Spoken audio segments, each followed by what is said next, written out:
I'm Annie Duke. Selecting a starting hand is one of the simplest and most important decisions you can make at the table. Choose a poor hand in a bad position and you can quickly find yourself sitting on the rail watching the action rather than sitting at the table and competing. So the question is, how do you choose which hands to play? In poker, starting hands can generally be placed into one of three categories: premium hands, solid hands, and speculative hands.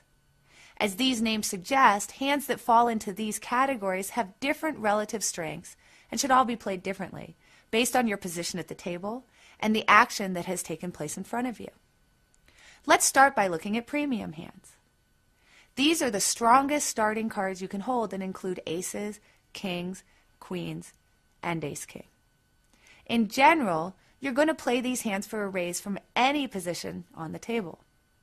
While not as strong as premium hands, solid hands are still very playable for most spots on the table. These are hands that you will want to raise with if you are first to act, but will probably want to call with if there is a raise in front of you. Unless, of course, you have a very specific read on your opponent, you almost never want to re-raise with these hands before the flop. You would have to be very sure your opponent was going to fold. The range of solid hands includes pairs like jacks, tens, nines, eights, and sevens, along with a hand like ace-queen or ace-jack suited. Speculative hands include all of the smaller pairs from pocket sixes through pocket deuces, the remaining suited aces, and suited connectors such as 7 of hearts, 8 of hearts, or 9 of clubs, 10 of clubs. Speculative hands are only raise-worthy in the later positions at the table when action has folded to you and you're in the hijack, cutoff, or button. Be particularly careful with these hands when you're in early position, because even if you do make your hand, it is still very vulnerable.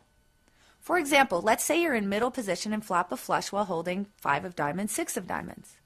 How confident would you feel about your hand if your opponent makes a large bet when a 4th diamond hits the board on either the turn or the river? Chances are not very. In fact, don't feel like you should play your cards just because they're suited, especially when you're in early position. While a hand like ace of spades, 10 of spades may look pretty, the fact is being suited only increases your chances of winning by about 2% to 3%.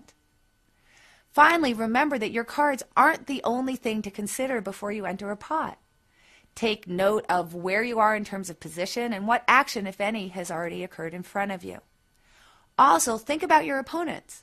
Are they aggressive? Are they likely to re-raise your hand or just call? Can you take the pot if you raise now, or are you likely to see a flop? Remember, even the strongest starting hands can be beaten after the flop, so think carefully about which cards you want to play, especially when you're out of position or facing a pre-flop raise.